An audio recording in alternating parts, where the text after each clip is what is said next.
he has been both friend and foe. In a case like this, I of course thought of your obvious interest. Sometimes a helpful ally, other times seemingly a pawn of the syndicate. Listen to me, he's not telling the truth. He's spying on us. So who is Assistant Director Skinner? Let him go!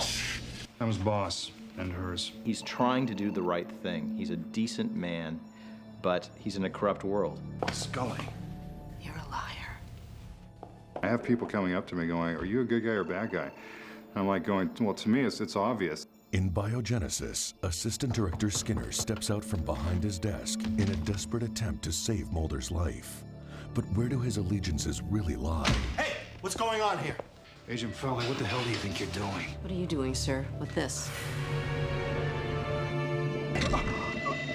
It's a mystery that's killing Fox Mulder and an emotional journey for Dana Scully. Stay tuned after the feature for a behind-the-scenes look at the making of Biogenesis and a revealing profile of Assistant Director Skinner.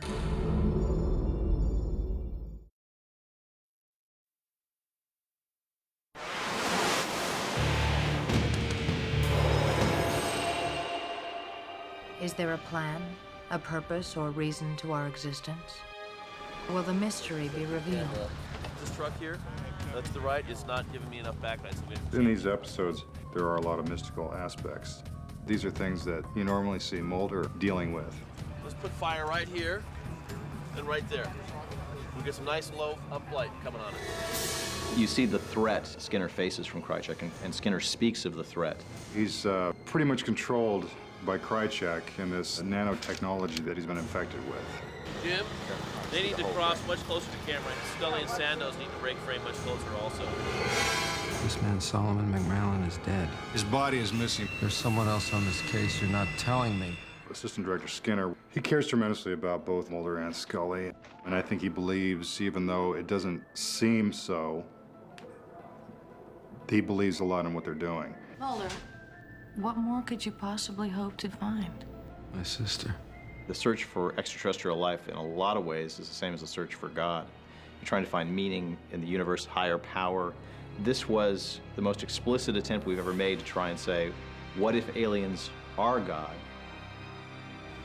You know, Dr. Sandoz believes this writing was from aliens. Scully, that artifact is extraterrestrial. Barnes knows it. He killed him in that lab. I show you what he did with the body.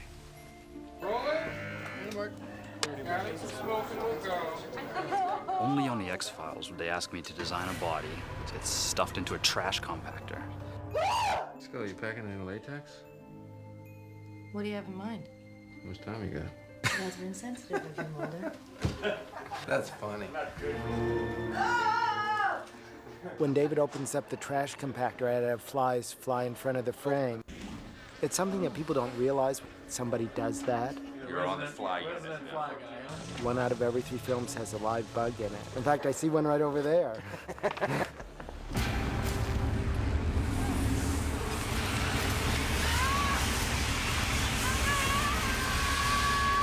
As Mulder's brain overloads, sending his body into a tailspin, it becomes Scully and Skinner's task to find a cure.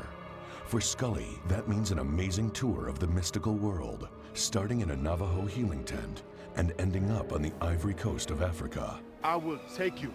All this traveling, and Jillian never left Los Angeles. A lonely stretch of beach north of Malibu was transformed into West Africa by the X-Files crew. According to co-director Rob Bowman, battling the California tides was tricky business. Low tide occurs late in the afternoon and only for about an hour. Literally, for a 1 hour period, run like mad, get out there and use every minute in the water. Come on, water, come on, come on, come on. Oh. Jillian, kneel back down!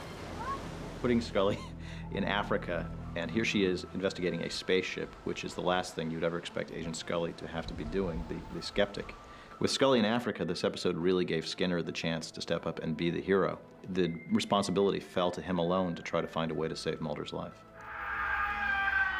For me, the main thing was that he got out of the office and he got to be involved in the investigation of what was going on with Mulder.